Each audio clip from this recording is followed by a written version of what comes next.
কি আর ভাববো, বুঝতে তো পারছো, আল্লাহ জল দেয় না, জমিগুলো সব ফাইটে গেল, তাছাড়া চাষ করে কোনো লাভ নেই। তা তুমি কোথায় যাচ্ছ? আমি সাহেবের কাছে যাচ্ছি। মায়ের কাছে ভালো নেই তো, তাই যদি তুমি টাকা ধার পাওয়া যায়। ও, অনুমতি ছাড়া কেটে দিচ্ছি। চলে একসঙ্গে যাই, সাহেবকে আমাদের উপকার করে।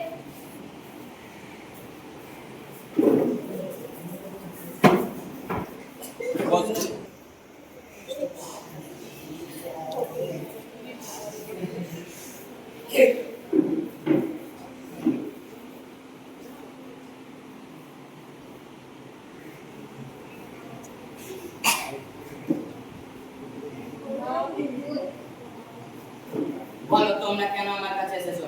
সাহেব আমাদের টাকা প্রয়োজন। আমি তোমাদেরকে টাকা দিতে পারি, কিন্তু একটা শর্ত আছে।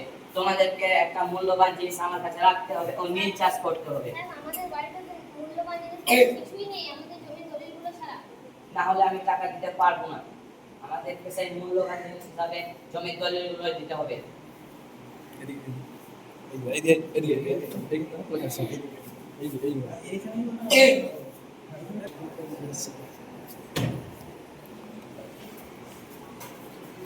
সাহেব আমাদের টাকার প্রয়োজন, এই নিয়ে সাহেবের দলিল।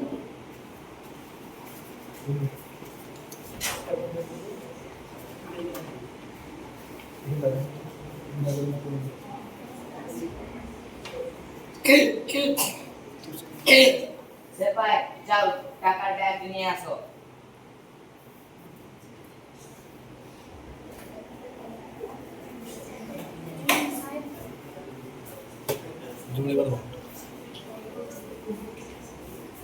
এই নাও তোমাদের টাকা।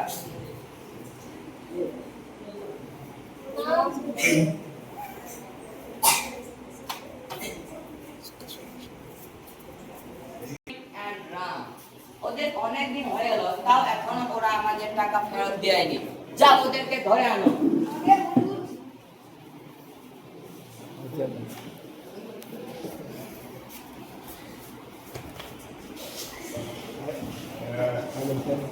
ইউ ব্যাড ইন্ডিয়ান, তোমরা আমার সাথে চালাকি করেছো। না হুজুর, আমরা কোনো চালাকি করিনি। নীল চাষ করে আমাদের সরকার শান্ত হয়েছে, তাই আমরা আপনার ধার মেটাতে পারি। আমাদের বাড়িতে যে জিনিসপত্র ছিল সেগুলো নিতে মাত্র আমরা ক্যান্সেল করে। এই সামান্য টাকায় কি হবে? আমার টাকা ভালোভাবে ফেরত দিয়ে দাও, না হলে আমি তোমাদের জমি দখল করে নিব। দূর হক গোয়ার ইন্ডিয়ান। সেপাই, এদেরকে লাঠি মারতে মারতে বাড়ি নিয়ে যাও। হুজুর, সেপাই, চলো আমরা ওদের জমিগুলো দখল করে নিই।